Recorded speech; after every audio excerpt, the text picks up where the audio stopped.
Chong, tama na po. Nasasaktan na po ako.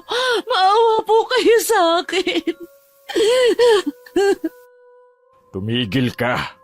Kapag hindi ka tumigil, malilintikan ka. Chong, parang awa mo na po.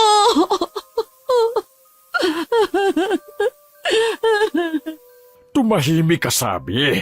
Papatayin kita kapag hindi ka tumigil sa kakangawa mo dyan. Hindi na matiis ni Lena ang ginagawa ng kanyang tiyo Ernie. Sa bawat paghawak at paghalik nito sa kanyang katawan ay lalo siyang nasusuklam dito. Sa isang biglaang pagkilos, nagpumiglas siya at naitulak ang kanyang tiyuhin. Hindi na nakapanlaban ang huli dahil sa biglaan at malakas na pag-atake ni Lena. Tumingin na lang ito sa kanya ng gulat na gulat. Sa pagkakataong yun, nakaipon ng lakas si Lena para sabihin sa kanyang tiyo Ernie ang mga salitang matagal na niyang gustong sabihin. Napakababoy mo! Aba, natututo ka ng manlaban, ha? Hanggang kailan mo ba ako bababuyin? Pagod na ako! Wala kang karapatan na magreklamo sa akin ng ganyan, ha? Ang dumi-dumi ko na dahil sa'yo. Ginawa mo akong parausan. Napakahayop mo! Hayop ka! Dahil sa sinabi ni Lena ay nagpuyos sa galit ang kanyang tiyuhin. Isang malakas na suntok ang tumama sa pisngi ng dalaga, dahilan para mawalan siya ng balanse. Halos magdilim ang paningin niya. Kinapa niya ang kanyang mukha at hinaplos yun. Napasinghap siya nang tumulo ang dugo sa kanyang ilong. Wala siyang ibang nagawa kundi ang mapahagulgol na lamang. Wala kang karapatan na pagsalitaan ako ng ganyan. Baka nakakalimutan mo, simula nang mamatay ang mga magulang mo, ako na ang bumuhay sa'yo. Malaki ang utang na loob mo sa akin. Oo, kinagkup mo ako.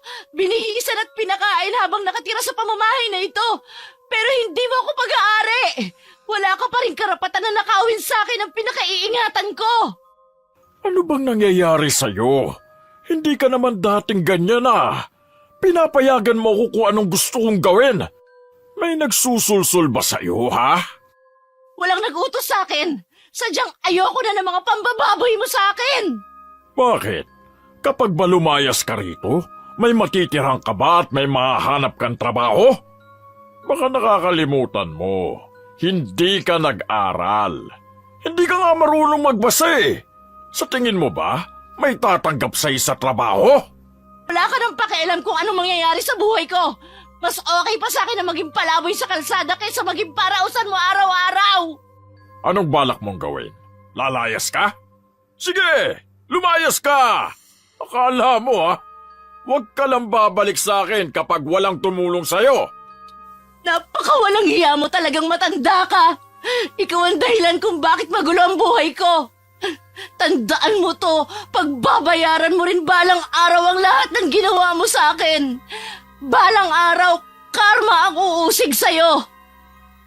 Pagkasabi nun, isinuot ni Lena ang pang-itaas na damit na hinubad ng kanyang tiyuhin. Tumayo siya, nanginginig pa ang buong katawan dahil sa pinaghalong takot at galit. Pero bago pa man siya tuluyang makalayo, bigla siyang hinila ng kanyang tiyuhin. Nagpumiglas si Lena, ngunit mas malakas ang huli. Sa isang mabilis na pagkilos, kinagat niya ang braso ng lalaki. Napasigaw ito sa sakit at kaagad na nabitawan ang braso ng dalaga. Sinamantala ni Lena ang pagkakataon at mabilis na tumakbo palayo sa kanyang tiyuhin. Hindi na siya lumingon pa hanggang sa makarating siya sa isang eskinita. Hindi na niya alam kung saan pupunta ng mga oras na yon. Naghanap na lang siya ng isang lugar na pwede niyang pagtaguan hanggang sa nakita niya ang isang lumang bariles na nakasandal sa isang pader. Mabilis siyang nagtago sa likod nito habang pigil ang mapaiyak ng malakas. Kung hindi lang sana namatay sina Mama at Papa, hindi mangyayari ang lahat ng to sa akin. Napakahirap ng naging buhay ko sa piling ni Chong. May darating pa bang tao sa buhay ko para iligtas ako sa ganitong sitwasyon? Ilang sandali pa, naramdaman ni Lena ang papalapit na yabag. tinakpan niya ng kamay ang kanyang bibig para hindi makagawa ng ingay. Gayunpaman, mas lalong lumakas ang tunog ng mga yabag. Bigla na lamang siyang nasilaw ng isang matinding liwanag. Napapikit siya. Nang imulat niya ang kanyang mga mata, bumungad sa kanya ang mukha ng kanyang tiyuhin. Napaatras siya dahil sa sobrang gulat. Sabi ko na nga ba dito kita makikita. Akala mo ba makakatakas ka sa akin? Hindi ka na mawawala sa akin, Lena. Ikaw ay aking pagmamay-ari. Tandaan mo yan! Pabayaan niyo na po ako. Para niyo ng awa. Palayain niyo na ako. Palayain? Sa tingin mo, bakit ko gagawin yon? Hanggat nakikinabang ako sa iyo, hinding-hindi kita pakakawalan. Nakikinabang ka rin naman sa akin, di ba? Huwag mo nang itanggi pa. Wala ka nang ibang mapupuntahan maliban sa poder ko. Hindi ako isang bagay na pagmamay-ari mo at nagkakamali ka kung akala mo wala na akong mapupuntahan maliban sa'yo. Kaya kong tumayo sa sarili kong mga paa. Wala rin akong ibang hinangad kundi ang makalaya sa pang-aabuso na ginagawa mo sa akin. Ang dami mo pang sinasabi. Ang mabuti pa, sumama ka na sa akin at uuwi na tayo sa bahay. Marahas siyang itinayo nito mula sa pagkakaupo. Nagpumigla si Lena at inapakan ng paa ng kanyang tiyuhin. Napahiyaw na lang ito at nabitawan ng dalaga. Sinamantala ni Lena ang pagkakataon at kaagad na tumakbo palayo. Parang may pakpak ang kanyang mga paa sa bilis ng pagtakbo niya. Dinig pa niya ang galit na sigaw ng lalaki sa kanyang likuran. Tanda na malapit lang ito. Lalo pa niyang binilisan ang takbo hanggang sa makarating siya sa isang masukal na bahagi.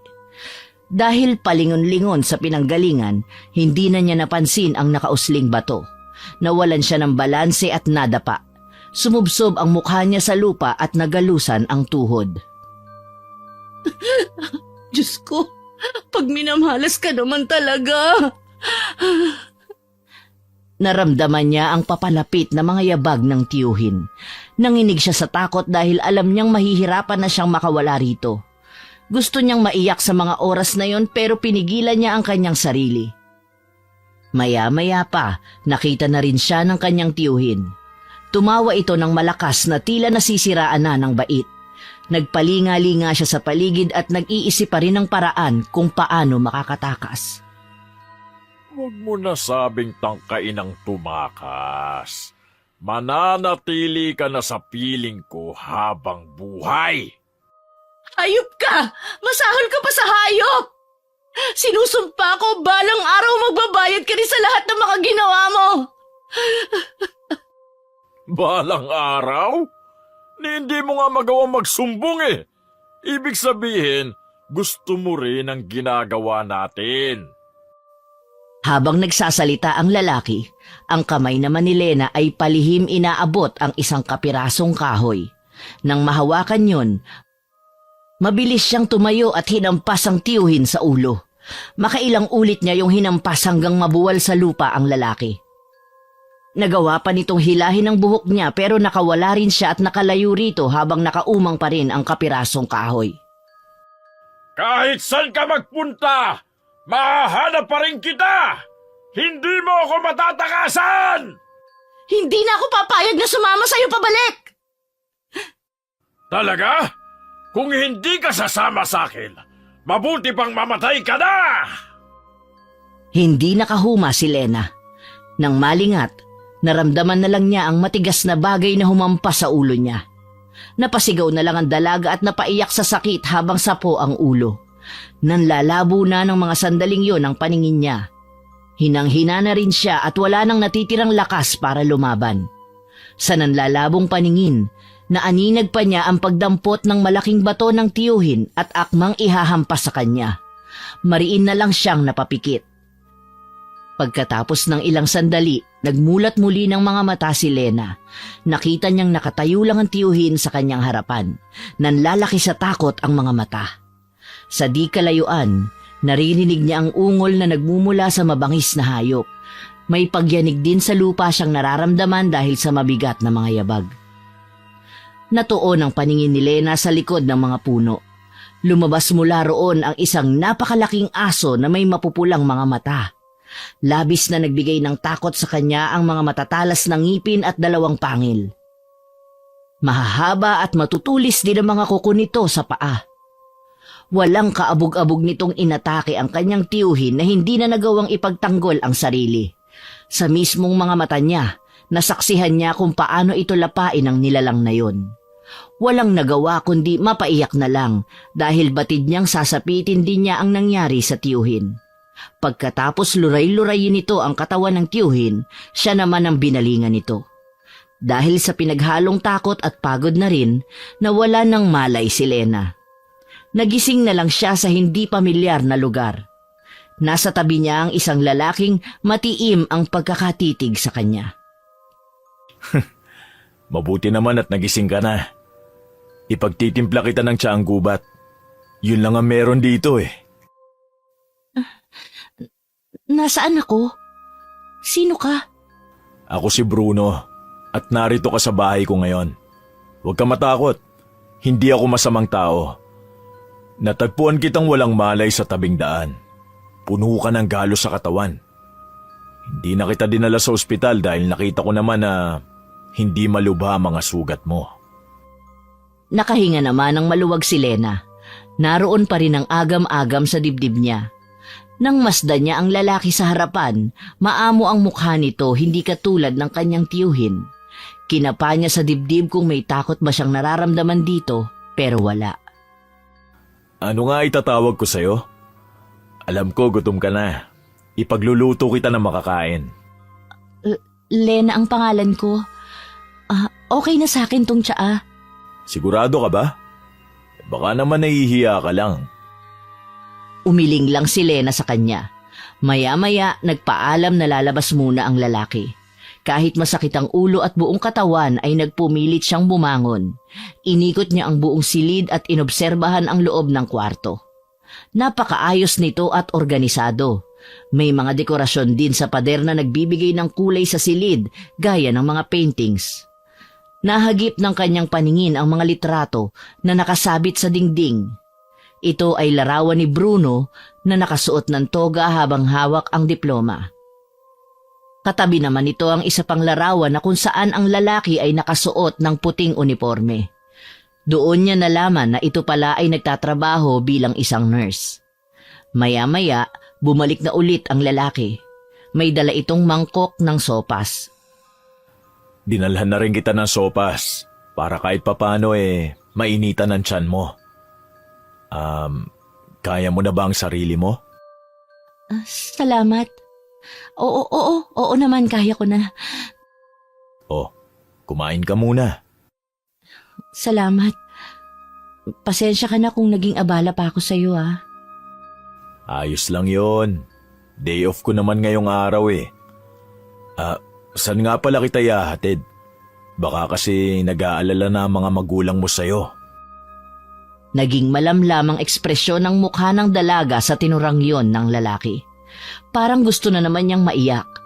Bumalatay din sa kanyang mukha ang takot dahil sa nasaksihan sa nangyari sa tiyuhin. Lahat ng yon ay hindi nakaligtas sa mapanuring mata ni Bruno. May itatanong sana ako sa'yo. Tatay mo ba yung luray-luray na katawan ng lalaki sa tabi mo? Nakita mo? Tiyuhin ko siya. Hindi na ako magtatanong pa kung anong nangyari sa kanya. Mahirap din kasing ipaliwanag ang nangyari sa kanya eh. Pero hindi ako may gawa nun sa kanya Maniwala ka. Naniniwala ako. Nasaan nga pala ang mga magulang mo? Matagal na silang wala. Ibig sabihin, tiyuhin mo lang ang kasama mo? Oo. Gusto ko na nga siyang takasan eh. Hindi ko lang alam na mangyayari ang ganun sa kanya. Tiyak na may nakakita na sa katawan niya. Ipaubaya na lang natin sa mga pulis ang pag-iimbestiga. Hindi alam ni Lena pero bigla na lang siyang napaiyak marahil sa mga pinagdaanan niya. Hindi niya ginusto ang nangyari sa tiyuhin pero sa pagkamatay nito, Tila nabunutan na siya ng malaking tinik na nagpapahirap sa kanya sa mahabang panahon. Lumapit si Bruno sa kanya at hinagod ang kanyang likod.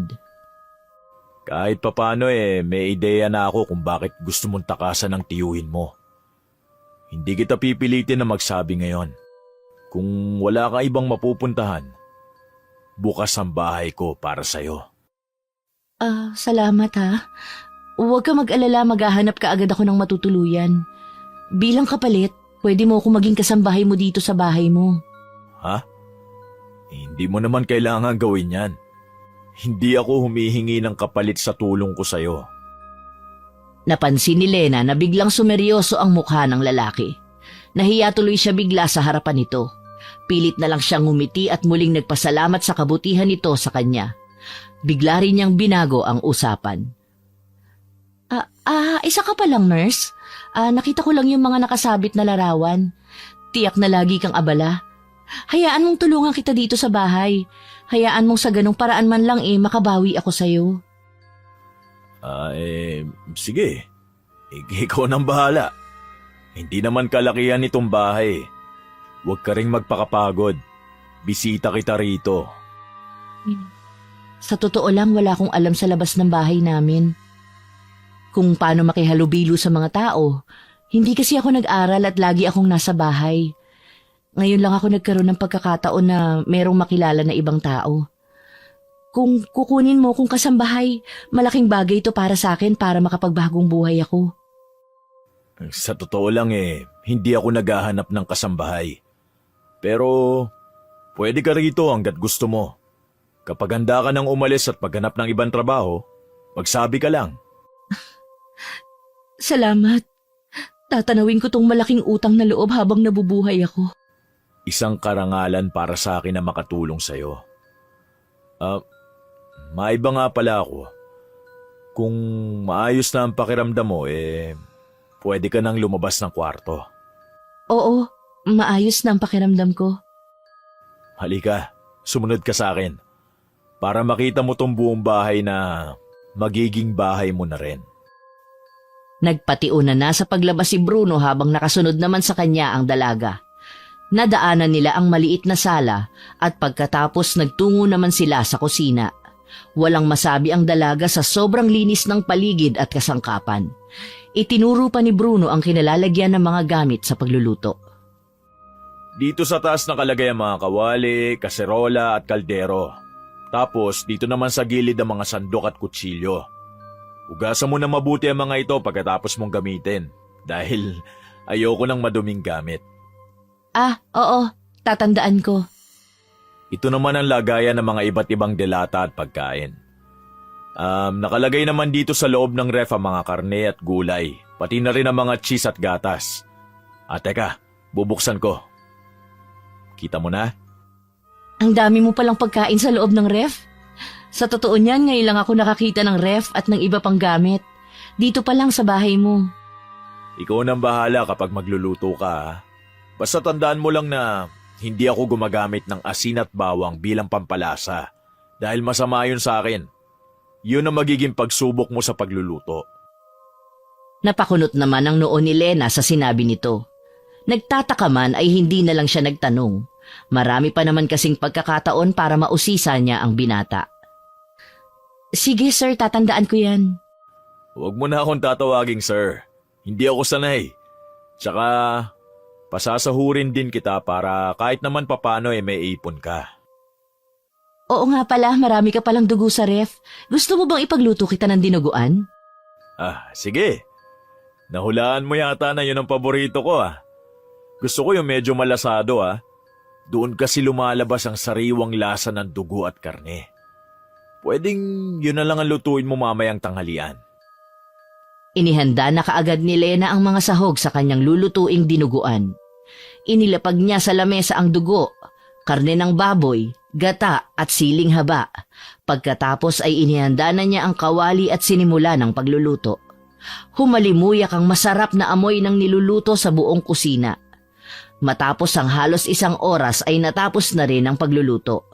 Ipinatong niya sa lamesa na nasa harap ni Bruno ang isang mangkok ng dinuguan.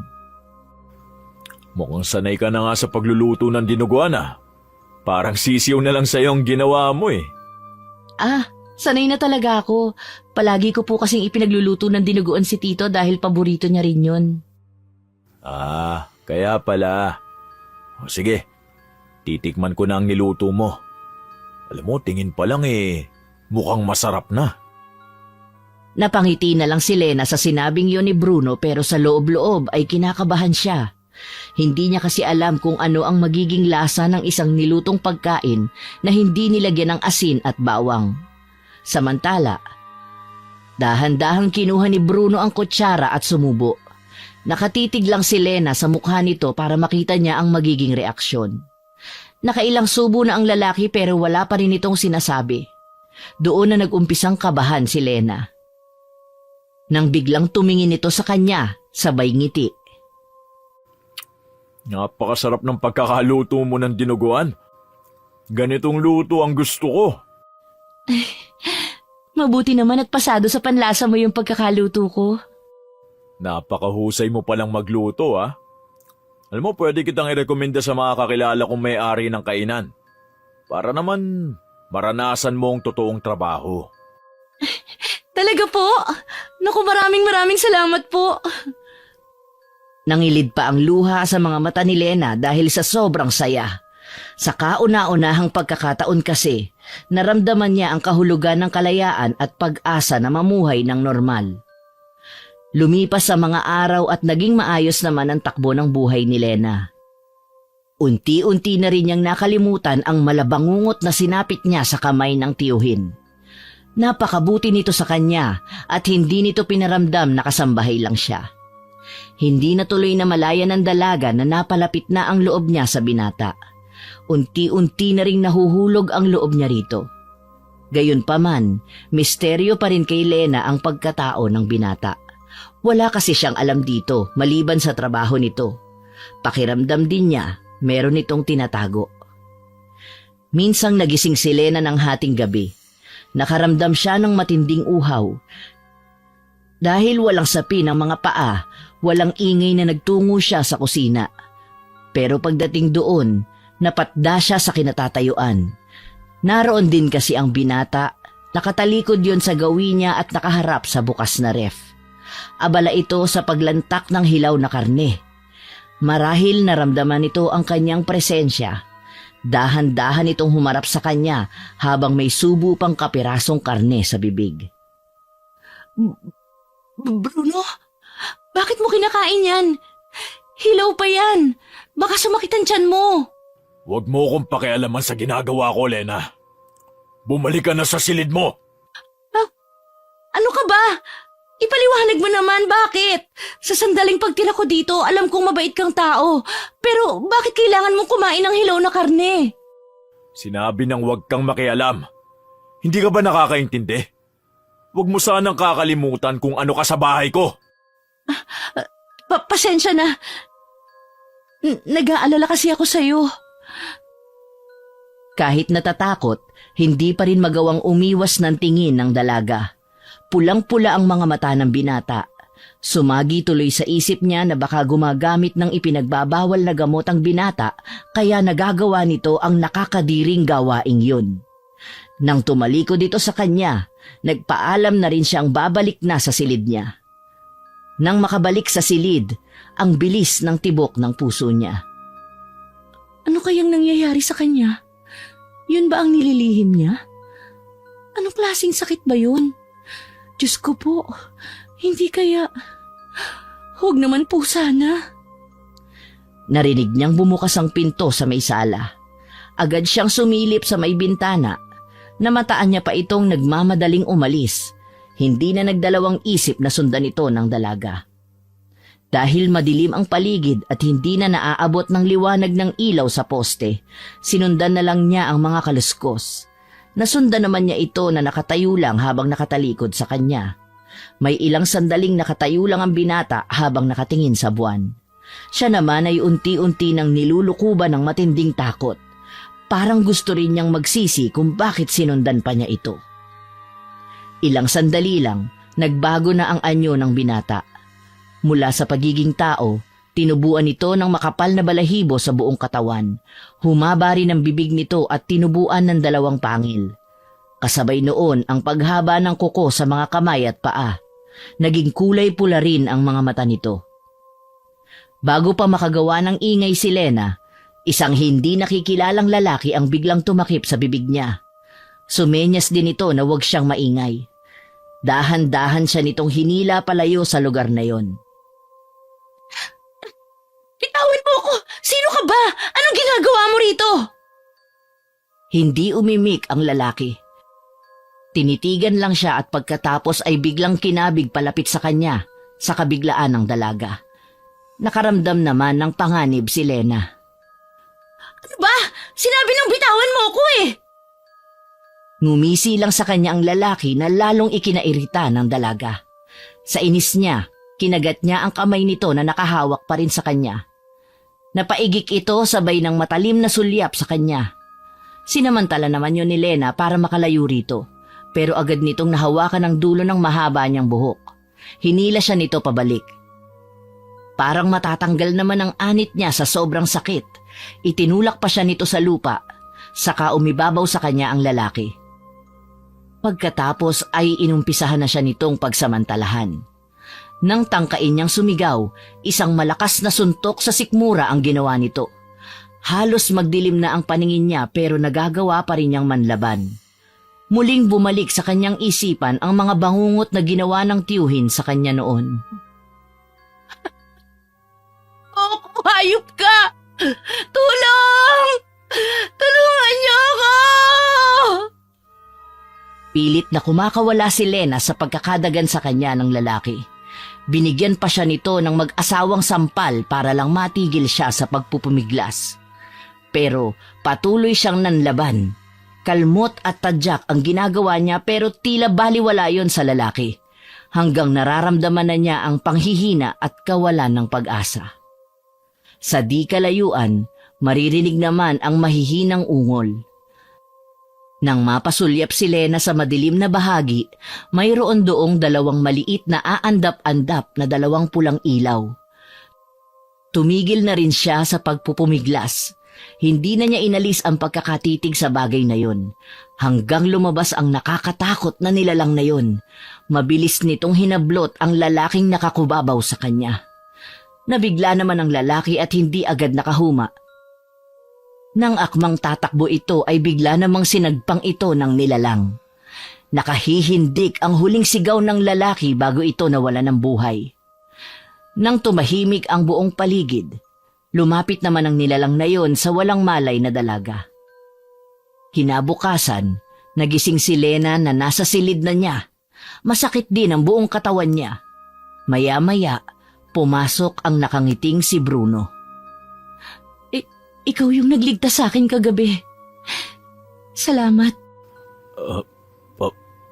Paano mo nalaman na ako nagligtas sa'yo? Huwag mo nang ipagkaila pa. Nakita ko kung paano ka nagbago ng anyo kagabi. Tama ka, Lena. Alam mo ba kung ano ang tawag sa katulad ko? Aswang. Tiyak na ikaw din ang pumatay nung gabing yon sa tiyuhin ko. Ako nga. Wala na rin naman dahilan para ipagkaila ko. Sandaling dumaan ang katahimikan sa pagitan nila. Pareho silang naghahagilap ng sasabihin sa isa't isa. Nang tumingin si Bruno, napatingin dito ang dalaga. Hindi ko alam kung anong iniisip mo tungkol sa akin ngayong alam mo na ang lihim ko. Gusto ko lang sabihin na hindi ako masama. Paano ka naging aswang? Pasensya na sa tanong ko ha. Buong buhay ko kasi, ang akala ko hindi kayo totoo. Ngayon alam mo nang totoo kami. Nasa lahi na talaga namin ang pagiging aswang. Pasalin-salin sa bawat henerasyon. Wala na akong masabi. Nakakatakot ka pero alam ko naman na mabait ka. Alam kong mahirap paniwalaan. Kahit ako noong bata pa ako, pilit ko itong nilalabanan pero nananalaytay na sa akin ang dugo ng aswang. Wala na akong magagawa pa. May isa lang sana akong hihilingin sa'yo. Sana Kung ano man ang natuklasan mo sa akin, pakiusap lang. Ilihim mo na lang. Ngayon naiintindihan ko na kung bakit ka kumakain ng hilaw na karne. Aswang ka pala. Sa susunod, iwasan mo nang lumabas ng silid mo ng alanganing oras para hindi ka nakakasaksi ng hindi kaaya-ayang bagay. Naguguluhan pa rin ako. Hindi ba kapag aswang kumakain ng tao, bakit hindi mo ko kinain? Iniligtas mo pa ako. Kaya kong kontrolin ang sarili ko. Tsaka, ayoko ng mga taong mapang-abuso. Pakiwari ko, mas masahol pa sila sa mga katulad kong aswang. Tama ka. Minsan kung sino pa yung tao, sila pa yung asal hayop katulad ng tiyuhin ko. Kalimutan mo na ang nangyari sa'yo. Wala na ang tiyuhin mo. Pwede ka nang mamuhay ng normal katulad ng iba. Marami akong gustong itanong sana sa'yo eh. Katulad ng nasa ng mga magulang mo. Hindi ko na alam dahil matagal na silang nagtatago. Ipinaampon nila ako sa isang doktor na naging mabait sa aking mga magulang. At matagal na rin siyang patay. Ah, kaya pala nakakapamuhay ka bilang isang normal na tao. Maswerte ka pa rin. Bago kami nagkahiwalay, tinuro muna nila sa akin kung paano ko makokontrol ang pagiging aswang. Para hindi ako maging perwisyo sa ibang tao. Mabuti naman kung ganun. Ang dami mo nang alam tungkol sa akin. Umaasa ako na sana sa atin na lang to. Oo naman. Malaki ang utang na loob ko sa'yo, no?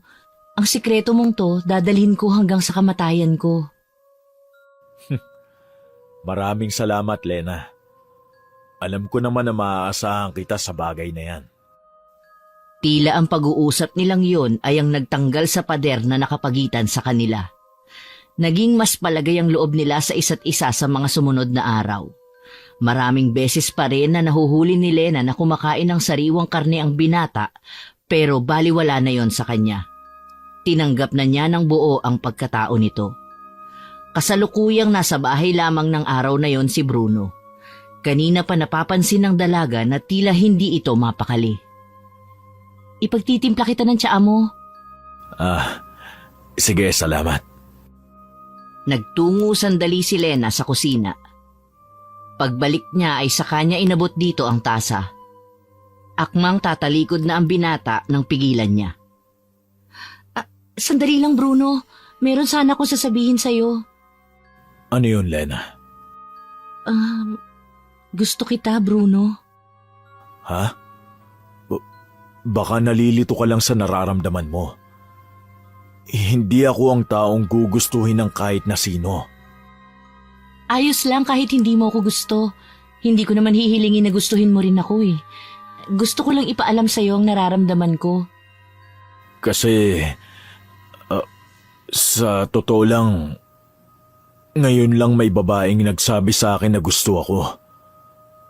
Nakakagulat lang kasi. Ha?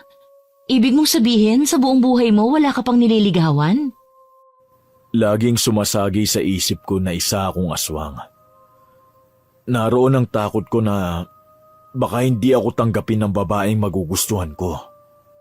Tanggap kita kahit ano ka pa. Wala akong pakialam sa tunay mong pagkatao. Ang mahalaga sa akin, kung tatanggapin mo rin ako at ang nakaraan ko. Hindi kasi ganun kadali. Okay lang kung sasabihin mong hindi mo ako talaga gusto.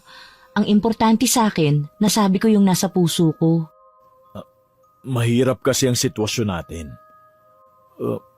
Ayokong dumating yung mapahama ka ng dahil sa akin. Anong ibig mong sabihin? Gusto rin kita, Lena. Nabigla si Lena sa tinurang yon ng binata. Hindi niya kasi yun inaasahan. Buong akala niya kasi wala itong pagtingin sa kanya. Suntok sa buwan lang talaga na sinubukan niyang magtapat dito. Bigla na lang nanubig ang mga mata niya. Nag-uumapaw din ang saya sa puso niya dahil may katugon din pala ang damdamin niya rito. Nang yakapin siya nito, gumanti na rin siya ng yakap. Tila ang yakap nito ang pumawi sa lahat ng hirap at bangungot na naranasan niya mula pagkabata. Mula ng araw na yon, mas naging makulay ang kanilang samahan. Makalipas lamang ang 1 taong pagsasama sa iisang bubong, nagsilang ng sanggol si Lena. Sa wakas, may anak na rin tayo. Ang swerte ko pa at lalaki ang unang anak natin. Kitang-kita ang pagkakahawig niyo kahit sanggol pa lang siya. Para kayong pinagbiyak na bunga, oh. Oo nga no. Pati ang balat ko sa pisngi ay nakuha rin niya. Anong ipapangalan natin sa kanya? Brian ang ipangalan natin sa kanya para lalaking-lalaki ang dating. Parang ikaw. Maganda ang pangalang naisip mo. Tunog maskulado nga. Sinabi mo pa, sana namanan niya sa'yo lahat ng katangian, lalo na ang pagiging malakas at maginoo. Napansin naman ni Lena ang pagbabago ng mood ng asawa. Tila ba bigla itong nabalisa. Naaninag din niya ang pagdaan ng kalungkutan sa mga mata nito. Ayos ka lang? May nasabi ba akong hindi mo nagustuhan? Naisip ko lang na gusto kong mamuhay ng normal ang anak natin. Sana hindi niya mamana ang pagiging aswang ko. Sana sa'yo siya nagmana. Dugo mo ang nananalaytay sa anak natin. Matatakasan ba niya ang kapalaran niya? Ang hirap din kasi ng pinagdadaanan ko dahil sa pagiging aswang. Alam ko na kinatatakutan kami ng mga tao at hindi normal ang pamumuhay. Ayokong maranasan yun ng anak natin. Bilang mga magulang ni Brian, tayo ang gagabay sa kanya para maging mabuti siyang bata. Ituturo natin sa kanya kung paano kontrolin ang pagiging aswang niya para hindi siya makakapanakit ng ibang tao. Tama ka. Tayo magtuturo sa kanya para katulad ko. Tamang daan ang tatahakin niya. Huwag ka masyado mag-alala. Magtutulungan tayo sa lahat ng bagay. Hinawakan ni Lena ang kamay ng asawa at saka pinisil. Gaya ng sinabi niya sa asawa, nagtulungan sila sa pag-aalaga sa kanilang anak. Hanggang isang araw, gayon na lang ang pagtataka ni Lena dahil pagka-uwi nito sa trabaho ay balisa ito at hindi makausap. May nangyari ba? Lena, kailangan nyo nang umalis ng anak natin dito. Lumayo na kayo. Ha? Bakit? Ano bang nangyari? Sabihin mo. Pinapakaba mo naman ako eh. Saka na. Ang importante makalayo kayo rito. Ayusin mo na ang mga gamit nyo. Hindi ako aalis hanggat hindi mo sinasabi ang totoo. May napatay akong isang lalaki dahil nahuli ko siyang ginagahasang isang estudyante. May nakasaksi sa pagbabago ng anyo ko. Muntik na nga nila akong mahuli kung hindi ako nakapagtago kanina. Narinig kong hahanapin nila ako kasama ng ilang antingero sa lugar na to. Lumayo na kayo ni Brian. Ako na ang bahala sa kanila. Ha? Bakit ka magpapaiwan? Hindi, ayoko. Kung hindi ka kasama, hindi rin kami aalis. Huwag sanang matigas ang ulo mo. Kapag hindi ko sila hinarap, habang buhay nila tayong tutugisin. Paano kung mapahamak ka? Hindi mo sila kakayanin. Sumama ka na lang sa amin. Huwag mo kong alalahanin. Kakayanin kong lahat para sa'yo at para sa anak natin. Susunod din ako sa inyo. Paano ka nakatitiyak na matatalo mo sila? Paano kung hindi? Bruno naman, napakabata pa ng anak natin. Ayokong lumaki siya ng walang ama. Ayokong matulad siya sa akin na maagang naulila sa mga magulang. Kaya nakikiusap ako sa'yo. Sama-sama tayong aalis dito at hindi mo sila lalabanan. Hindi bali ng habang buhay tayo magtago. Ang mahalaga, magkakasama tayong 3 at buo ang ating pamilya. Hindi na rin napigilan ni Bruno ang mapaiyak.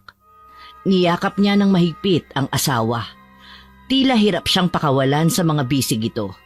May takot din siyang naramdaman. Nilapitan niya ang anak na mahimbing na natutulog sa kuna nito. Kinarga niya ito at saka niyakap. Pinupugrin niya ng halik habang patuloy sa pagluha. Naiintindihan ko kung bakit napunta tayo sa ganitong sitwasyon. Dahil sa pagtulong mo sa mga taong inaabuso katulad ng ginawa mo sa akin noon. Ikaw ang dahilan kung bakit nakawala ako sa malupit na kamay ng tiyuhin ko at kung bakit nakaligtas ako sa isang lalaki na muntik na akong gahasain. Ngayon, ako naman ang poprotekta sa'yo. Hindi ako papayag na saktan ka ng mga tao gayong sila naman talaga ang tunay na masasama. Hindi ka nila maaaring saktan dahil kahit hindi ka namin kauri, mas makatao ka pa kaysa sa totoong tao. Mahal na mahal kita, Bruno, at hindi ko kakayanin na mawala ka sa amin ng anak natin. Muling nilapitan ni Bruno ang asawa at niyakap habang parehong lumuluha ng mga oras na yon. Pareho lang silang natigilan nang makarinig ng pagkakaingay sa labas ng bahay. Agad na sumilip sa labas ng bintana si Bruno. Namataan niya ang maraming taong may dalang mga armas at mga sulo. Sindak na nilingon niya ang asawa na bakas na rin ang takot sa mukha. Sila na siguro yung mga taong naghahanap sa'yo. Umalis na kayo ng anak natin. Sa likod kayo dumaan. Ha? Di ba sabi ko sama-sama tayong aalis dito? Ayokong umalis nang hindi ka kasama. Haharangan ko sila para hindi nila kayo masundan. Sige na, Lena. Alang-alang sa anak natin. Nakikiusap ako. Umalis na kayo. Ha? Talaga bang gusto mo nang mamatay, ha? Hindi ka nila sasantuhin pag nagkataon. Mabuti pang sama-sama na lang tayong mamatay. Kayong dalawa ng anak natin ang buhay ko. Kaya hindi ako papayag na madamay kayo sa gulo at masaktan kayo ng mga taong yun. Pakiusap. Umalis na kayo. Kayo na lang ng anak natin ang meron ako. Paano na kami kung mawawala ka? Bruno, hindi ko kaya. Kaya pakiusap. Sumama ka na sa amin. Haharapin natin to ng magkakasama. Mahal, sisikapin kong manatiling buhay para sa inyo. Gawin mo ito para sa anak natin. Gusto natin siyang bigyan ng maayos na buhay, hindi ba? Talaga bang buo na ang desisyon mo? Hindi na ba talaga kita mapipigilan? Gagawin ko ang lahat ng makakaya ko para matalo sila. Wala nang oras. Umalis na kayo. Wala nang nagawa si Lena kundi ang sumunod sa kanyang asawa nang pagtulakan sila. Mabilis niyang kinuha rito ang anak. Dumaan siya sa likod at nang makarating sa labas, lumingon pa siya sa bahay. Nakita niyang nakapasok na ang mga tao sa loob. Hindi na niya napigilang muli ang mapaluha dahil sa takot na baka hindi na niya ito makita pang muli. Huminga siya ng malalim at tumakbo palayo sa bahay. Sa sandaling yun, hindi na niya alam kung saan pa pupunta. Bigla silang naabutan ng malakas na buhos ng ulan. Mabuti na lang at may nadaanang bahay si Lena. Nilunok niya ang kanyang hiya at kumatok. Agad naman silang pinagbuksan ng isang lalaki. Sa kanyang suot na uniforme, nahalata ni Lena na isang pulis ito. Kita ang pagkakagulat nito nang makita sila. Mga baging langit! Basang-basa kayo! Saan ba kayo nanggaling? Nakakahiyaman po, pero maaari po ba kaming makituloy sa inyong bahay pansamantala? Naaawa na po kasi ako sa anak ko dahil basa na siya ng ulan. Agad naman silang pinapasok nito at kumuha ng tuwalya at inabot sa kanilang mag-ina. Kahit inaasikaso sila ng lalaki, kita pa rin sa mga mata nito ang nanunuring tingin. Naroon din ang pagdududa sa anyo nito. Teka lang. Ikukuha ko kayo ng sabaw. Nakaluto na kasi ako ng hapunan. Mukhang malayo ang pinanggalingan nyo ah. Ano bang nangyari sa inyo? Malayo nga po. Huwag po kayong mag-alala, aalis din po kami agad kapag tumila na ang ulan. Saan ba sana kayo pupunta ngayong gabi? Bakit wala man lang kayong dalang damit? Naglayas ba kayo? May nangyari lang po sa bahay namin. Pwede mo bang ikwento kung ano nangyari? Baka may tulong ako sa problema mo. Hindi na po kailangan. Yung pinatuloy niyo po kami malaking bagay na. Ganun ba? Sige, maiwan ko na muna kayo rito ah. May pagkain sa lamesa at mga damit naman sa cabinet. Pwede yun sa'yo dahil sa kapatid ko ang mga damit na yon. May pupuntahan lang kasi ako. Hahanapin ko yung lalaking tumulong sa kapatid ko. Napatitig dito si Lena. Bumilis din ang tibok ng puso niya. Naaalala rin ang sinabi ng asawa sa kanya. Sir, mawalang galang na po. Pero pwede ko po bang malaman kung anong pangalan ng taong hinahanap ninyo? Ha? Bakit? Nagbabaka sakali lang po ako na kilala ko ang taong yon at baka maituro ko sa inyo. Bruno raw ang pangalan niya eh. At ayon sa sabi-sabi nila, may lahi siyang aswang. Gayunpaman, wala akong pakialam kung anong klaseng nilalang siya. Ang mahalaga para sa akin, iniligtas niya ang kapatid ko. Sir, asawa ko po ang tinutukoy ninyo. Nasabi niya po sa akin na may tinulungan siyang isang babaeng ginagahasa at napatay niya raw yung suspect. Ha? Asawa ka niya? Nasaan ang asawa mo? Bakit hindi mo siya kasama ngayon? Ang totoo po niyan, sinugod siya ng mga kaanak ng lalaking gumahasa sa kapatid ninyo. Baka kung ano ang gawin nila sa kanya. Pupuntahan ko siya. Dito lang kayo mag-ina. Ako nang bahala sa kanya. Sasama po ako. Pakiusap, kailangan ko makita ang asawa ko. Naroon ang pagtutol sa lalaki pero napilitan na rin itong isama silang mag-ina. Pinuntahan nila ang bahay nila pero wala na silang naabutan pa. Animoy dinaanan ng bagyo ang lugar na kanilang nadatnan sa dami ng naiwang kalat. Matindi rin ang takot na nararamdaman ni Lena ng mga sandaling yon. Ito ang bahay namin. Pero bakit wala si Bruno? Siguro ay nakaalis na ang mga taong sumugod sa bahay niyo. Nasa na kaya ang asawa mo? Hindi nakaimik si Lena. Kung ano-ano kasi ang pumapasok sa kanyang isip ng mga oras na yon. Labis din siyang nilulukuban ng takot at pag-aalala sa asawa. Inikot pa ni Rico ang buong kabahayan pero puro sirang gamit lang ang nakita niya. Hanggang makaamoy sila ng sunog na karne sa likod bahay. Nagkatinginan pa silang dalawa. Sir, naaamoy niyo po ba yun? Oo, parang nanggagaling sa likod ng bahay yung amoy. Tara, puntahan natin. Diyos ko po, huwag naman sana. Huwag mong pangunahan ang mga nangyayari. Tignan na lang natin kung ano yung nasusunog. Nakita nila si Bruno sa gitna ng mga tumpok na kahoy na nasusunog. Hindi na gumagalaw ang asawa. Napaluhod na lang si Lena sa sobrang pagkabigla. Agad namang kinuha ni Rico ang sanggol sa kanyang braso. Hindi niya akalain na ang kanyang pinakamamahal na asawa na walang ibang ginawa kundi ang tumulong sa mga inaabuso ay sasapitin ang ganoong kalupit na katapusan. Parang nawala siya sa sarili sa mga sandaling yon at ang tanging nagawa niya ay umiyak at magwala. Bruno! Bakit nila ginawa sa'yo to? Mga hayop sila! Masahol pa sila sa totoong halimaw! Napakahayop ng ginawa nilang to. Hindi na to makatao. Hindi to totoo! Bruno! Umuwi na tayo, Bruno! Nang gabing yun, tila gumuho ang mundo ni Lena. Ilang oras din siyang nakatulala. Kahit nang umiyak ang kanyang anak, hindi man lang siya natinag. Inakay na rin siya ni Rico na umalis na sa lugar na yon. Dapat pala hindi ko siya iniwan. Dapat hindi ko siya hinayaan na mag-isang lumaban sa kanila.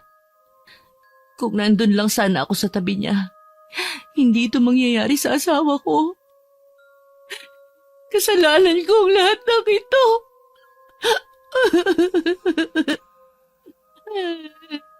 Huwag mong sisihin ang sarili mo.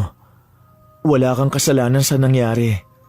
Kung kasama niya kayo, baka pati kayo napahamak na. Napakabuti ni Bruno. Hindi ito dapat nangyari sa kanya. Wala siyang ibang ginawa kundi ang tumulong sa mga taong inaabuso. Hindi ko matatanggap na ganito ang sinapit niya. Napakahayop na mga taong yon. Ipinaubaya na lang ni Lena sa lalaki ang paglilibing sa kanyang asawa. Hanggang kasi ng mga sandaling yon, hindi pa rin siya makausap ng maayos. Lagi lang siyang tulala at umiiyak. Totoo pala na aswang ang asawa mo. Oo, pero hindi siya katulad ng ibang aswang. Siya ang pinakamabait na nakilala ko. Tanging siya lang ang nagbigay sa akin ng liwanag at pag-asa. 2 beses niya akong iniligtas noon. Marami na rin siyang natulungan. Saludo ako sa isang tulad niya. Binago niya ang pananaw ko sa mga katulad nila. Nasanay kasi tayo sa mga paniniwala na ang mga aswang na kagaya nila ay masama. Bihira ang katulad ni Bruno. Totoong bihira ang katulad niya. Mas marunong pa nga siyang magpakatao kaysa sa totoong tao eh. Napakaswerte mo sa kanya. Sayang nga lang at hindi kami nagkakilala. Maiba nga pala ako. Bukas ang bahay ko para sa inyo mag-ina. Kahit yun man lang maibalik ko ang kabutihan niya sa ginawa niya sa kapatid ko.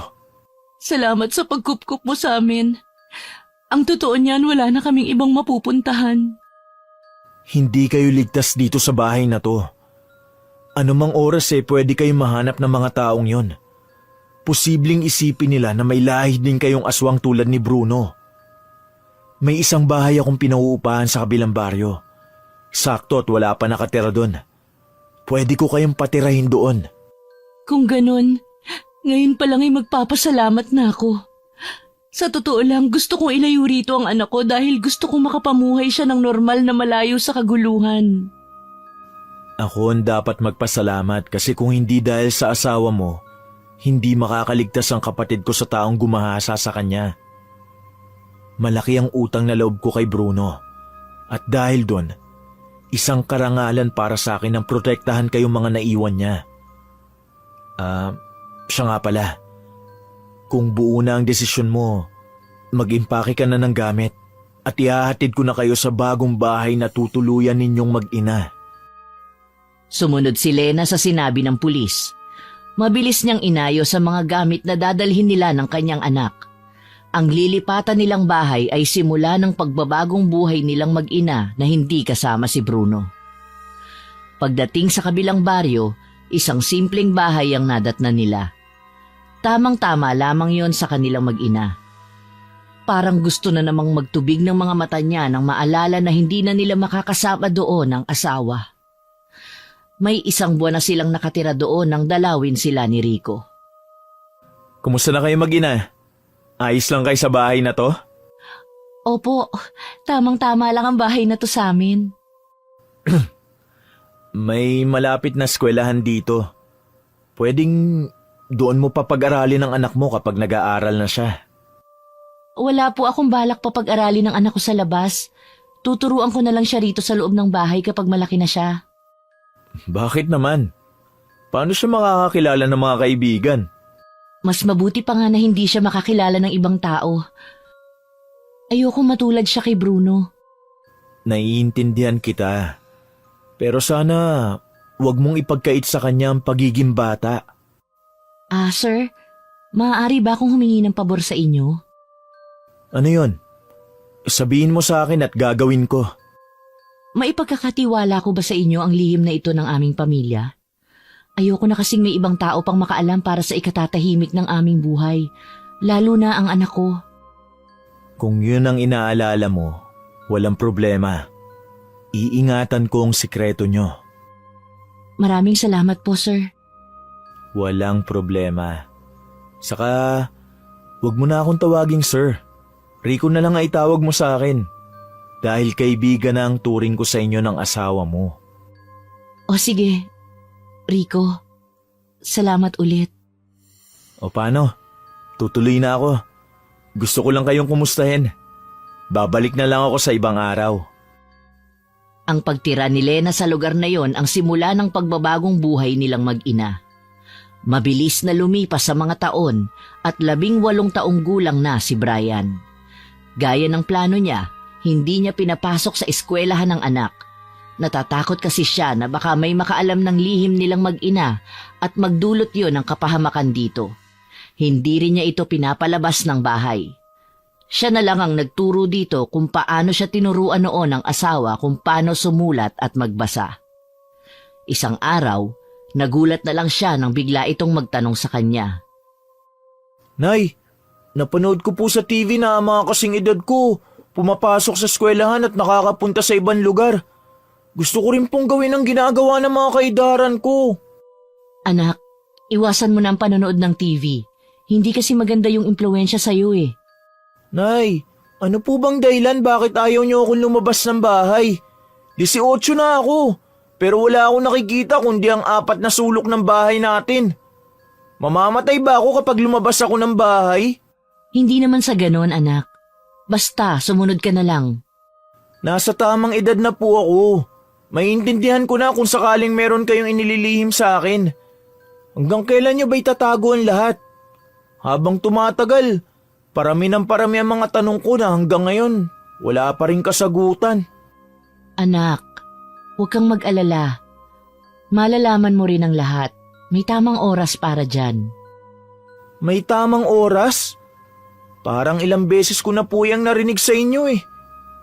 Kailan ba talaga ang tamang oras na yan? Anak, sumunod ka na lang. Para sa ikabubuti mo naman tong ginagawa ko eh. Paulit-ulit mo na po yung sinabi sa akin eh. Kung talagang para ito sa ikabubuti ko, bakit hindi ako masaya? Padabog na umalis sa harapan ng ina ang binata. Tinawag pa ito ni Lena pero nagtuloy-tuloy lang ito sa kwarto.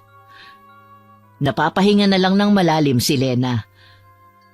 Kahit kasi siya nahihirapan na rin sa kanilang sitwasyon. Nauubusan na rin siya ng idadahilan dito. Naisipan na lang niyang tawagan si Rico. Tinipan niya ang numero nito sa cellphone na ibinigay nito sa kanya. Oh, Lena, napatawag ka. Hello, Rico? Hindi ko na alam kung anong gagawin ko kay Brian. Naghihinanakit na siya sa akin. Dapat ko na bang sabihin sa kanya ang totoo? Mahirap na, Lena. Baka lalong maging magulong sitwasyon. Alam mo naman yung anak mo. Hindi pa ganun kahinog ang pag-iisip at madalas na napangungunahan ng emosyon. Hindi ko na alam ang gagawin ko. Habang tumatagal, marami na siyang tanong. Hindi naman masama kung ilabas mo siya paminsan-minsan. Basta kasama ka at titiyakin mo na hindi siya mawawala sa paningin mo. Napakatagal mo na rin siyang ikinulong at natural lang na maghangad siya ng kalayaan. Paano ko ba yun gagawin? Natatakot ako eh. Di ba malapit na ang birthday niya? Oo nga, sa makalawa na nga pala yun. Ilabas mo siya. Sasamahan ko kayong gumala sa mall. Nakakahiya naman. Baka makaabala pa kami sa'yo. Ano ka ba? Okay lang. Wala naman akong duty sa trabaho sa araw na yon. Kaya talagang masasamahan ko kayo. Rico, maraming salamat ha. Kahit wala na si Bruno, may nakakatuwang pa rin ako sa pag-aalaga kay Brian dahil nandyan ka. Walang anuman. Sabi ko naman sa'yo na poprotektahan ko kay ni Brian hanggat kaya ko. Tinupad mo naman talaga. Oo naman, Lena. Siya nga pala. Kailangan ko na magpaalam. May gagawin pa kasi ako dito sa presinto. Sige Rico. Maraming salamat sa oras ha. Nang matapos ang tawag, gumaan na ang pakiramdam ni Lena sa pag-uusap nilang yon ng lalaki. Dumating ang araw ng kaarawan ni Brian. Gaya ng pangako ni Rico, dumating siya ng araw na yon. Dala pa nito ang lumang pick-up. Oh Rico, ang aga mo ah. Sabi ko naman sa'yo eh, maagap ako sa mga ganitong bagay. Si Brian ba? Nakagayak na? Tulog pa siya sa kwarto niya eh. Hindi pa ba niya alam na mamamasyal tayo ngayon? Ay hindi pa. Ngayon ko palang sasabihin. Bahala ko kasi siyang sorpresahin. Ganun ba? Siya nga pala. Ibinili ko si Brian ng bagong sapatos. Regalo ko sa kanya. Ay naku, nag-abala ka pa. Sigurado kong magugustuhan niya to. Oo naman. Pansin ko kasi mahilig ang batang yun sa sapatos. Dahil yun ang palagi niyang pinabibili sa'yo. Salamat dito ha. Pasok ka na sa loob, pupunta lang ako sa kwarto ni Brian at gigisingin ko siya. Pinatuloy muna niya sa loob ng bahay si Rico. Pinagtimpla niya muna ito ng kape bago iniwan. Pagkatapos, pinuntahan niya sa kwarto ang anak. Napasukan niya itong mahimbing pa ring natutulog sa kama nito. Lumapit siya rito at maingat na ginising ito. Brian? Anak? Nak, gising na. Happy birthday! Dahan-dahang nagmulat ng mga mata si Brian. Kinusot pa niya ang kanyang mga mata at tumingin sa ina. Nay, ang aga pa naman po Bumangon ka na at magbihis. Pupunta tayo ngayon sa mall. Mall? Talaga po? Oo, yan ang regalo namin sa'yo dahil birthday mo. Salamat po. Tinupad niyo po yung matagal ko ng pangarap. Kaya bumangon ka na at nang makaalis na tayo. Opo, magbibihis na po ako. Kaagad na bumangon si Brian mula sa kama. Nakita ni Lena ang saya sa mga mata ng anak. Makalipas ang ilang minuto, narinig na niya ang pagbukas ng pinto ng banyo. Lumabas si Brian, nakasuot ng kanyang paboritong t-shirt at pantalon. Ang gwapo talaga ng anak ko. Bagay na bagay sa'yo ang suot mo Talaga po? Sa wakas, naisuot ko na rin ang bago kong damit. Siya nga pala, may regalong sapatos sa'yo ang Tito Rico mo. Yan ang isuot mo ngayon sa pamamasyal natin. Wow! Ang ganda nito! Bigla namang dumungaw sa kanila si Rico. Tila naiinip na ito sa paghihintay sa kanila. Brian, naiinip na yata ang Tito Rico mo. Kanina pa siya naghihintay Tito Rico, maraming salamat po sa sapatos. Napakaganda po. Mabuti naman at nagustuhan mo. Bagay na bagay sa suot mo ngayon. Siya nga pala Rico, gayak na kami ni Brian. Pwede na tayong umalis. Kung ganon tayo na, nang makarami tayo ng pupuntahan. Sabay-sabay nang lumabas ang tatlo at sumakay sila sa sasakyan ni Rico. Nang makarating sa mall, agad na bumaba si Brian at tumakbo papasok. Panay ang lingon nito sa paligid at ang mga mata ay puno ng pagkamangha. Napangiti si Lena dahil sa kainosentehan ng anak. Tignan mo, gustong-gusto ng anak mo ang mamasyal sa mall. Oo nga nakakatuwa. Ngayon ko lang siya nakita na ganyang kasaya. Hindi naman masama na paminsan-minsan ilabas mo rin siya. Nakakainip rin kaya sa loob ng bahay. Oo nga hindi ko na naisip ang nararamdaman ng anak ko dahil sa sobrang pag-iingat ko sa kanya. Ayos lang yan. Naiintindihan kita. Ginagawa mo lang yun dahil mahal mo siya. Sa kalagitnaan ng pag-uusap ni Rico at Lena ay biglang sumingit si Brian. Natigil ang pag-uusap ng dalawa at napatingin kay Brian. Tignan mo, Nay. Ang ganda ng mga tindang sapatos dun. Pupunta ba tayo dun mamaya? Oo naman anak, pero bago yon kakain muna tayo. Hindi ka pa kasi nag-aalmusal. Mas maganda na kumain ka muna para hindi ka magutom sa pamamasyal. Tama ang nanay mo. Pagkatapos mong kumain, lilibutin natin tong buong mall. Ngiting-ngiti namang tumango si Brian at sumang-ayon sa sinabi ng dalawa. Sabay-sabay silang naglakad patungo sa restaurant at agad na nakahanap ng bakanting mesa. Naupo sila at si Rico naman ang tumayo para mag-order ng pagkain.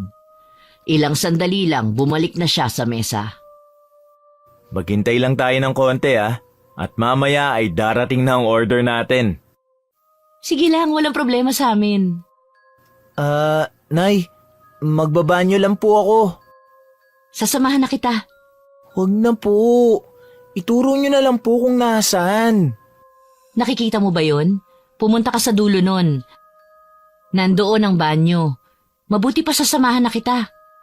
Huwag na po. Sandali lang naman po ako Bilisan mo bumalik ka agad dito. Tumango naman ito sa kanya. Nasundan pa ni Lena ng tingin ang papalayong anak. Nang maiwan silang dalawa, nagkwentuhan muna sila habang hinihintay ang binata. Hayaan mo siyang matutong gumamit ng CR sa mga pampublikong lugar. Hindi naman yun makakasama sa kanya dahil babalik din siya kaagad dito. Natural lang siguro sa akin ang palaging mag-alala sa kanya. Ay, alam mo Lena, nagbibinata na ang anak mo. Hayaan mo siya magkaroon ng kalayaan sa kanyang sarili dahil hindi habang buhay, nandyan ka at mapoprotektahan mo siya.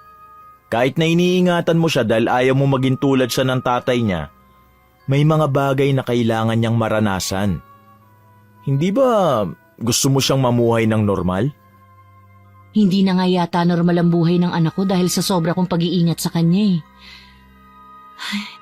Lahat ng bagay ay may limitasyon. Mahalagang nasa balanse pa rin ang pag-iingat mo sa kanya para hindi nakakasakal. Salamat Rico ha. Ikaw ang palaging nagpapaalala sa akin ng mga bagay na yan. Aminado ako na minsan sumusobra na ang paghihigpit ko kay Brian. Wala yun. Hindi mo kailangang lagi magpasalamat. Siya nga pala. Matagal nang wala ang asawa mo. Ngayon ba, hindi mo naiisip na mag-asawa uli? Hindi sumagi sa isip ko yan. Masyado akong focus sa pag-aalaga kay Brian. Pero kung may isang taong darating na kasing bait ni Bruno at tanggap ang anak ko, bakit ko naman sasaraduhan ang puso ko? Hindi ba? Tama ka dyan. Wala namang edad sa pagmamahal. Ikaw parang sinasabi mo na ang tanda ko na. Hindi naman yun ang ibig kong sabihin. Ikaw ba wala ka pa rin bambalak mag-asawa? Ha? Hinihintay ko pa yung babaeng nagugustuhan ko eh. Grabe naman yung babae na yan. Masyado kanyang pinaghihintay. Kaya nga eh. Ayos lang. Ang mahalaga, hindi pa rin siya nakakahanap ng iba. May pag-asa pa ako. Ikaw talaga? Siya nga pala, parang ang tagal na ni Brian sa CR Hindi pa rin siya bumabalik. Baka mahaba ang pila kaya ganon. Teka, pupuntahan ko na siya. Hindi na napigilan ni Rico ang babae na nagmamadaling pumunta sa banyo para hanapin si Brian. Nang makarating siya sa banyo na para sa mga lalaki, agad niyang hinanap ang anak. Tiningnan din niya ang mga taong nakapila, ang mga taong naglalakad at ang mga taong lumalabas, ngunit wala ang kanyang anak. Bigla siyang nilukuban ng kaba nang hindi makita ang anak. Binalikan niya si Rico para humingi ng tulong dito. Nawawala si Brian. Hindi ko siya makita kahit saan. Ano? Baka nasa loob pa. Hindi mo lang napansin. Tiningnan ko na. Kahit yung mga nasa pila, wala talaga. Kilala ko yung anak ko, hindi yun magtatagal sa pagbabanyo. Mabuti pang hanapin na natin siya. Oo, nasa na kaya siya? Hindi ko kakayanin kapag may masamang nangyari sa kanya. Hinanap ng dalawa ang binata sa buong mall. Humingi na rin sila ng tulong sa pamunuan ng mall na yon para mapabilis ang paghahanap nila dito. Ilang oras din ang lumipas bago nila natagpuan ang binata. Nakaupo lang ito at tulala. Napag-alaman nila na pinagnakawan ang binata ng isang babae na lumapit dito na kunwaring humihingi ng tulong. Nagdesisyon silang umuwi na lamang at wag nang ituloy ang pamamasyal. Di ba sabi ko sa'yo bumalik ka agad pagkagaling mo sa banyo? Bakit pumunta ka pa sa kung saan? Tingnan mo tuloy ang nangyari sa'yo. Pasensya na po. Nakita ko po kasi na may nagkakagulo sa labas eh. Kaya nakiusyoso ko. Hindi ka na lang sana nakiusyoso. Pasensya na po talaga. Simula ngayong araw, ikukulong na kita sa kwarto at hindi ka na pwedeng lumabas. Lena, wag mo namang gawin sa anak mo yan. Huwag kang makialam sa akin, Rico. Kailangan madisiplina ang batang yan. Naiiling na lang si Rico. Hinila na ni Lena sa kamay ang anak papasok sa kwarto nito. Ikinandado pa niya ang pinto sa labas. Maririnig naman ang pagpalahaw ng anak sa loob. Lena, sobra na ang ginagawa mo sa anak mo. Baka mas lalo na siya magrebelde sa ginagawa mo. Ginagawa ko lang ito para maprotektahan siya at mailayo sa malulupit na mga tao. Hindi naman nagpapalit ng anyo si Brian na katulad ng ama niya eh. Bakit kailangan mo siyang itago sa mga tao? Darating din ang pagkakataon na yun, kaya ngayon pa lang ay kailangan ko na itong maagapan. Nakita ni Lena ang pagkamot ng ulo ni Rico. Tila ba naguguluhan sa sinabi niya. Alam niyang posibleng nasasakal na ang anak niya dahil sa ginagawa niya, pero mas nananaig ang takot na matulad ang kapalaran nito sa kanyang ama. Kinagabihan, nagising si Lena sa isang malakas na ungol na nagmumula sa kwarto ng kanyang anak. Mabilis siyang bumangon at pinuntahan ito. Nang sumilip siya sa loob, nanlaki ang mga mata niya sa nakita. Ito na nga ba ang kinatatakutan kong mangyari? Nangyari na nga. Hindi ang binata na may maamong mukha ang naabutan niya sa kwarto, kundi isang nakakatakot na nilalang. Isang malaking bulas ng aso na may itim na balahibo, mahabang mga kuko at mapupulang mga mata. Dahil sa sobrang pagkagulat, natabig ni Lena ang isang paso na malapit sa may pinto. Napalingon ang aswang sa kanyang gawi. Napansin ni Lena na papalapit ito sa may pinto. Ang mga paa nito ay mabilis at tahimik na tumatapak sa sahig. Napaatras siya habang nanginginig ang buong katawan. Kaagad siyang naghanap ng mapagtataguan. Natatakot siya sa sarili niyang anak dahil hindi niya alam kung magiging mabuti ito sa kanya gaya ng kanyang ama. Habang nagtatago, tinipan niya sa kanyang cellphone ang numero ni Rico. Kaagad naman itong sumagot sa kanyang tawag. O Lena, napatawag ka. Si Brian, naging aswang. Ano? Magtago ka. Papunta na ako dyan. Pinatay na ni Lena ang tawag. Ang mga daliri niya'y nanginginig pa rin sa takot. Ilang sandali pa narinig niya ang mga yabag na papalapit sa kanya. Biglang lumitaw sa harapan niya ang aswang. Umangil ito ng malakas. Napaiyak na lamang si Lena. Anak, nanay mo to. Hindi mo na ba ako nakikilala? Hindi pinansin ng aswang ang pakiusap ni Lena. Bagkus lalo pa itong nagalit. Binuhat nito si Lena, ang mga kamay nito ay parang bakal na nakakapit sa kanyang katawan. Sinubukan naman ni Lena na manlaban pero napakalakas ng aswang. Hinang-hina na si Lena at ubos na ang lakas niya. Hindi na niya magawang makipaglaban dito. Hanggang sa akmang itutusok ng aswang ang matutulis nitong kuko sa dibdib ng ina pero biglang dumating si Rico. Sa isang iglap, hinampas ng lalaki ng dala niyang pamalo ang aswang. Tila biglang nanghina ito at basta na lang natumba sa sahig. Ayos ka lang ba? Oo, okay lang ako. Si Brian.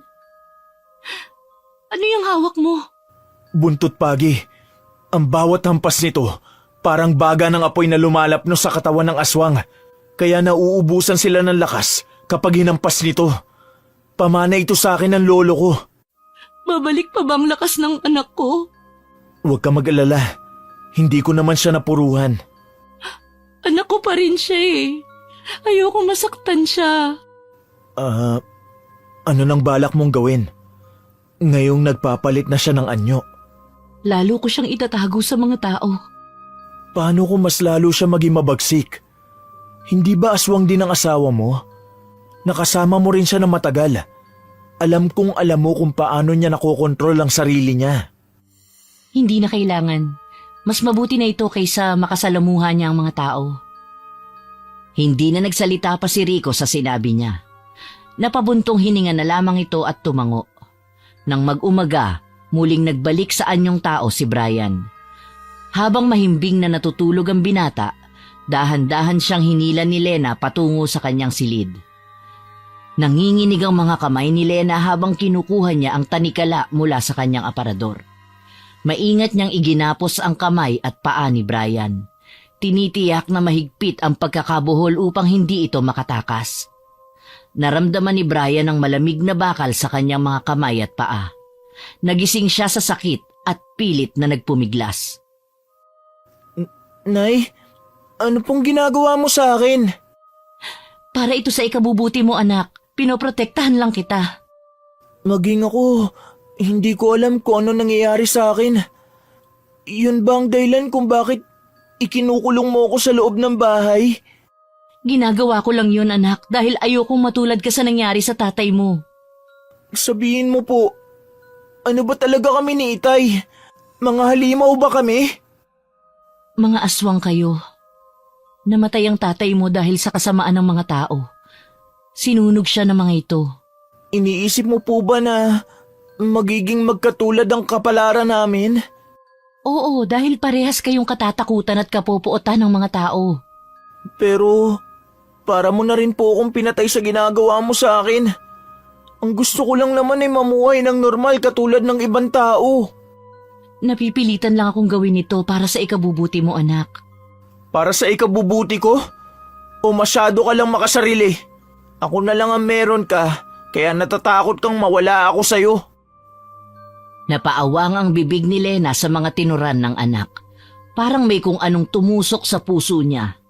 Sandali siyang natigilan ngunit hindi siya nagpatalo sa kanyang damdamin. Tinalikuran niya si Brian at lumabas ng silid. Mabilis na sinara ang pinto at inilagay ang isang mabigat na upuan sa harap nito. Narinig pa niya ang pag-iyak at pagmamakaawa nito sa kanya. Pero hindi siya nagpatinag. Hindi niya rin ito binigyan ng pagkain at tubig upang manghina ito at hindi makalabas sa silid. Kinagabihan, maagang natulog si Lena. Napakagaan ang kanyang pakiramdam at mahimbing siyang nakatulog. Nang magising siya kinaumagahan, agad siyang nagtungo sa silid ni Brian. Binuksan niya ang pinto, ngunit wala na ang binata sa loob. Hinanap niya si Brian sa bawat sulok ng bahay, pero hindi niya ito nakita. Nagsimula nang mag-alala si Lena. Tumawag siya kay Rico at kaagad naman itong sinagot ang kanyang tawag. Rico, nakatakas si Brian. Hindi ko alam kung saan siya hahanapin. Bakit siya nakatakas? Hindi mo ba ikinandado na maigi ang pinto? Ikinandado ko. Nilagyan ko pa ngayon ng mahigpit na lock at pinatungan ko ng upuan ng harapan eh. Napakalakas lang siguro niya kaya siya nakatakas. Pupunta ako dyan. Tutulungan kitang hanapin siya. Kaagad na nagpunta si Rico sa bahay ng mag-ina. Hinanap din nila sa buong lugar ang binata pero bigo silang makita ito. Sa gitna ng kanilang paghahanap, lumabas ang isang balita na may gumagalang aswang sa kanilang lugar at may 3 lalaking naging biktima nito. Lumipas pa ang mga araw at naging malala ang sitwasyon. Dumami pa ang nagiging biktima ni Brian at naging katatakutan na ito sa kanilang lugar. Napagtanto ni Lena na naging rebelde ang anak dahil sa mga limitasyon na ibinigay niya rito.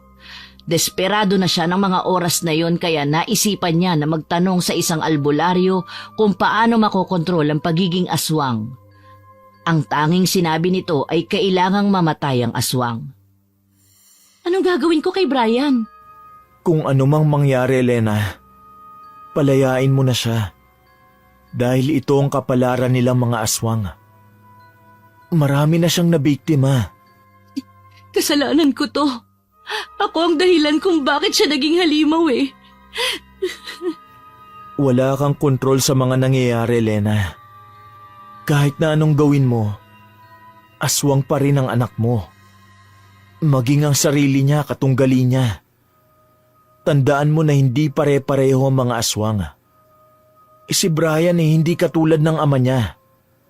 Isa pa, hindi nakabuti ang sobrang pag-iingat mo sa kanya. Napaiyak na lang siya sa sinabi ni Rico. Hindi niya matanggap na ganoon ang mangyayari sa kanyang anak. Isang araw, nakarating sa kanya ang balita na nahuli si Brian ng isang grupo ng mga kalalakihan. Agad siyang nagtungo sa kinaroroonan nila. Nakita niya ang kanyang anak, nakagapos at nakaluhod sa gitna ng mga nagkukumpulang tao. Nakita niyang sinisilaban ng mga ito ang isang kumpol ng mga kahoy. Alam niyang hindi maganda ang mangyayari kay Brian. Agad siyang sumugod sa gitna ng mga tao at handa siyang pigilan ang anumang mangyayari. Huwag ninyong sasaktan ang anak ko! Kung meron mang dapat na parusahan, ako yun! Naging aswang ang anak ko dahil sa akin! Sinundan naman siya ni Rico. Hinila siya nito palayo sa mga tao. Pilit naman siyang nagpupumiglas. Huwag mo itong gawin. Hindi mo na sila mapipigil pa. Hindi! Hindi ako papayag na gawin nila ito sa anak ko! Nang makawala kay Rico, mabilis siyang lumapit sa anak at niyakap ito. Umiiyak din si Brian habang nakatitig sa kanya. Anak, kasalanan ko ang nangyayari sa iyo ngayon. Gagawin ko ang lahat para makaalis ka rito. Huwag na po, Nay. Tanggap ko na ang magiging kapalaran ko. Pareho kami ni Itay ng sinapit. Kasalanan ko kung bakit nagkaganyan ka. Nasakal ka dahil sa sobrang pag-iingat ko sa'yo. Huwag niyo na pong sisihin ang sarili niyo. Naging mabuting ina ka po sa akin. Tandaan niyo po, mahal na mahal ko kayo. Hinila na ng mga kalalakihan si Lena palayo sa anak niya. Kahit anong pagmamakaawa niya, hindi siya pinakinggan ng mga ito. Sa mismong mga mata niya, sinunog ng mga ito ang anak. Sumisigaw ang anak niya sa tindi ng pagkakalapnos ng balat nito at pagkatupok ng apoy. Tila nagbalik sa nakaraan si Lena nang mamatay din sa sunog ang kanyang asawa. Lahat ng sakit ay muli niyang naramdaman. Sa pagkakataong yun, walang makakapantay sa sakit na nararamdaman niya bilang ina. Wala na si Brian. Wala na ang anak ko.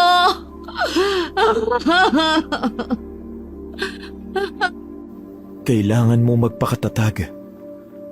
Nandito lang ako para sa'yo. Mahigpit na lamang siyang niyakap ni Rico.